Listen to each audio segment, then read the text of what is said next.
Hey everyone, it's Mary. Welcome back to my channel, and today I found a really fun tag that I want to do, and it's called the 25 Bookish Facts About Me tag. And I first saw this one on Kupel's channel, Couple from a Couple Books. I'll put a link to his channel below. And I know this tag has been around for a while because actually when I was blogging back in the day, like on Blogger blogs, this was a thing that a lot of people would do. They would do 25 bookish facts. So this has been around for a while. I don't know who brought this over to YouTube, but I know in the blogging community, this has been around for like 10 years or something. So don't know who the original creator is, but it's super fun. And it's going to be kind of long because obviously there's 25 facts to get through. So we'll be here for a minute, but I hope you guys find this fun and interesting.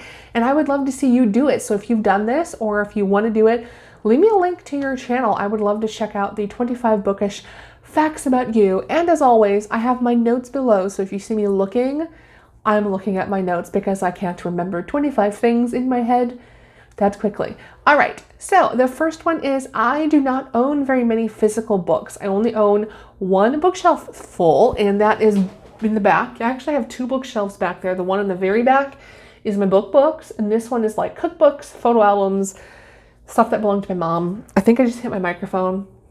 It's all good. But that's all the physical books I pretty much own.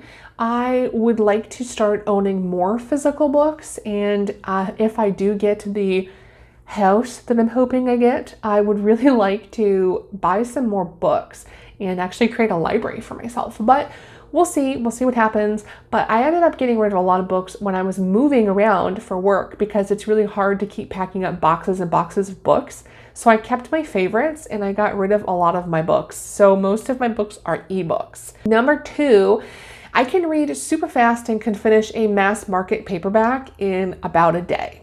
So that's why some people are like, how did you read 20 books in this month? Because I can get through a mass market paperback in a day. Those are those normal size. This is not a mass market. This is like, I don't know what they consider this. This is paperback, but it's like bigger. So I don't know. But the normal ones, like you literally see on your supermarket shelf, I can read that in a day. So that's why I get through so many books so quickly. Number 3, my mother also used to love to read, and I still own a few of her books. I have some books back there that were hers. I know my sister, I think, has some of her Stephen King novels. My mom loved Stephen King. I've never really liked Stephen King, but that's okay. And I believe my sister owns those, but I've got a few of my mom's books back there. One of them is a collection of poems, and I love it. But my mom also loved to read and would spend a lot of her childhood at the library. Number 4, in the middle school and high school, I spent every weekend at the library and I would check 5 to 6 books out at a time. And the librarians actually knew me on a first name basis. So they knew me, they'd be like, hey Mary, how's it going? Because I was there pretty much every weekend. All right, number 5. I read young adult books well into college, and the librarians finally had to tell me that I needed to go to the adult section of the library. Now, nowadays that sounds really silly because I know so many adults that read young adult books, but back then they weren't as popular. It was considered weird if you were like 20 years old or whatever reading a young adult book. So I remember being, I think, end of high school. I was like a senior in high school when they finally were like, hey, you really need to switch over to the adult book section. And I was like heartbroken because I loved all the young adult. But you have to remember, like 20 years ago, it was not popular like it is now. Number 6, I'd rather read than watch TV. Honestly, if I didn't have my dad with me, I probably wouldn't even have cable. I would just have like internet, Netflix, and a bunch of books. Number 7, I don't like to answer the question, what do you like to read? Because people look at you like you're stupid when you say you like to read romance. And I don't understand that, but romance has kind of like a stigma surrounding it, where like if you tell somebody you like to read romance novels, they think you're like really shallow or stupid. And I don't know why, but it's always an awkward question. We're like, well, my favorite author is a romance author. They're like, oh, you don't read real books. I'm like, yes, I do. But anyway, I don't like to answer that question. Number 8 is I actually love Harlequin books, which I know people make fun of the Harlequin books, but I really like Harlequin books, and I've actually always had the dream of writing for Harlequin one day. Number 9, I read most books on Kindle these days because I have trouble reading regular books. So true story, my eyes are not as good as they once were, and I sometimes have trouble reading regular print books. I just can't really see the writing that well. I'm kind of at the like, I probably need to get large print in my paperback books, which is kind of hard to like admit. Probably also means I'm probably pretty close to needing bifocals or something. We're going to ignore that whole statement because I don't want to put that in the universe. But I do read a lot of books on Kindle because I can zoom in and see the writing better.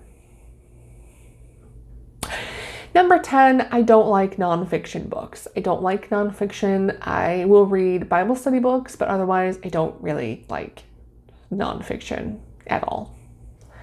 Number 11, the only book that I own multiple copies of is the Bible, and I own, I think, like 8 or 9 copies of it. So I have one that belonged to my great-grandmother, one that belonged to my grandmother. I have the wedding Bible that belonged to my parents. I have my Bible that I was given when I was like younger that I still have. I've got one that I bought in Virginia that's an ESV translation because I wanted an ESV translation. I have one that's NLT, that's my actual one that I use. I have the Bible app, the Celebrate Recovery Bible. There's something else. I have one more and I can't remember what it is. My Eastern Star Bible that I got when I joined Eastern Star. Yeah, but that's the only thing I have multiple copies of. I'm laughing at myself. Number 12, I have an odd collection of diet books because obviously bigger girl, and every time I'm like, I need to lose weight, I go out and buy diet books, and I just have a weird collection of diet books that I probably just need to like get rid of because I obviously don't follow any of them. Number 13, the first book I remember reading as a child was Sun Up, Sundown by Gail Gibbons. And you can actually still buy this book online. It's still sold, but I remember it was like, the sun is up. And then I don't remember how else it goes, but yeah, you get that. You get the drift. Number 14, I like to buy books as present, even if a person doesn't like reading, because you can always find a book that fits into what they like. So for example, my nephew, at one point was obsessed with Star Wars. I bought him a Star Wars book. If at one point, my niece was all into like Barbies and My Little Pony, and I bought her a My Little Pony book. If you have somebody who loves Harley Davidson, get them the Harley Davidson collector book. I don't know. There's a book for everything. And so even if somebody doesn't like actively reading, I can usually find a book for them as a present. That's pretty cool. Number 15, when I was younger, I dreamed of owning a bookstore. Nowadays, not so much because I realize that bookstores are kind of becoming harder to do because people do most stuff online now. But when I was younger, I really wanted to open and own my own bookstore. Number 16, I actually prefer paperbacks, which again is not a popular, and I actually really like the mass market paperbacks because when you do have a physical book and you're a woman and you want to take it with you wherever you're going, it's much easier to get a large purse and to throw your mass market paperback in your purse, and then you can take your book with you. Whereas if you have a giant hardback, it doesn't always fit in your purse. And some of the larger paperbacks don't fit in your purse. So you can usually fit your Kindle in your purse. That's yay for the Kindle. But if it's a book, I like the mass market paperback because they fit in my purse. All right, number 18, I have never read Harry Potter. Ever. Never read it, never watched the movies. Don't really care to read it or watch the movies. It's not my thing. I don't like wizards and magic, and it just the whole storyline doesn't really interest me at all. I know that's horrible. It's like sacrilege, but I don't like it. Sorry. Number 19. I can't count. I don't usually like popular books. Was that 18 or not? Well, I don't know what number I'm on. 17 is I don't like popular books, and 18 is I've never read Harry Potter. So there you go. Mary cannot go in order. So number 17 was supposed to be I don't like popular books, which then followed up with I don't read Harry Potter, because I don't usually get on this whole bandwagon of this book is really popular all of a sudden and everybody's reading it. I don't usually follow that. I tend to read what I like to read, and I don't really worry about what's popular at the time. So with that being said, there are some books that were made into movies, or books that were all over the news at one point that I've just never read, that I'm going back to now later in reading, and I'm like, oh, that actually is a good book, but I'm just not one to jump on this whole everybody's reading this book bandwagon. All right, now to number 19. I can usually tell if someone will be my friend by what books are on their bookshelf. So most of the people that I'm really good friends with, we have very similar reading tastes. Most of the time, not all the time, but most of the time, we have very similar reading tastes. And so I can look at their bookshelf and be like, oh, yep, they're going to be my friend because we're into the same stuff. Number 20, I kind of mentioned earlier, I don't like horror novels usually, and I'm really not a fan of Stephen King. I don't know why, but I've just never really liked Stephen King books. It's just not my thing. And I usually don't like horror, but in recent months, I have picked up more horror novels just because I'm trying to kind of expand what I'm reading a little bit more, but it's still not my favorite. I like books with happy endings, and I think that's why I'm not a huge fan of horror novels, because sometimes they have like a twist ending, or they'll have something funky at the end where it's not really wrapped up all the way nicely, and so I don't like that very much. Number 21, I think it's weird that people decorate with books. Now, I do think the rainbow bookshelf idea is really cool, but I know people that will purposely go buy a book just because it has a yellow spine and they need it for their bookshelf. They probably will never read the book a day in their life, and I don't get it. You can also get on Amazon and like order, for example, like the Jane Austen collection in pink or the Jane Austen collection in green or whatever. You can order like just decorative books, and I've never understood that, because I buy a book because I want to read it. I'm not buying a book because I'm decorating with it.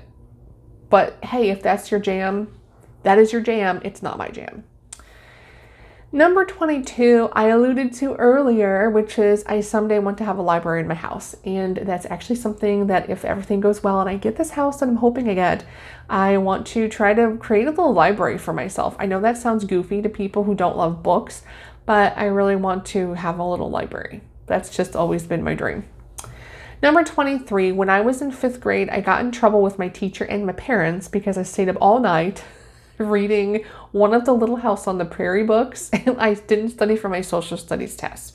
So I flunked my social studies test, and then when my teacher was like, why didn't you study? I was like, I stayed up all night reading Little House on the Prairie book. I don't even remember which one it was, but I got in so much trouble. And so my parents for a while there used to like have me keep my door open because they didn't want to see me. I used to do the whole under the covers with a flashlight thing, and my parents were like, no, sorry, you need to keep your door open. And they would actually pop in and make sure I wasn't up reading. That's so dorky. And then my last two, number 24, I hate shopping of all kinds. Do not take me clothes shopping, shoes shopping, or grocery shopping because I hate it. But I can spend hours in a bookstore. I literally love the bookstore. I can be there forever. And anybody who doesn't like bookstores as much as me is like ready to go. And I'm just like 2 hours later, like looking at every book. But I hate every other, I literally hate every other kind of shopping. And then number 25, I love series books. Most of the books I read are probably going to be part of a series. I don't know why. I've loved series books since I was little, and that's just my preference. I love a book that's a series. I think it's because I like to see what happens later on. You know, like, oh, they fell in love and got married. That's great. What happened next? Like, did they have kids? What happened to their kids? What happened to their kids' kids? What happened to that sister that was in the book? And so I love series books because it kind of wraps all that up for you and you continue following your favorite couple many, many books down the road. So those are the 25 bookish facts about me. If you guys have done the video, leave it below. I would love to see yours. And if you haven't, you should do this. It's actually really fun. And I hope you guys found it enjoyable and you learned a little bit more about me. I will be back in a few days with another video. In the meantime, hope y'all have a good time. And again, don't forget I have my Discord. So please feel free to join me on my Discord. Let's chat. Let's be friends. And you can find me over on Instagram as well. All right, guys. Talk to you later. Bye.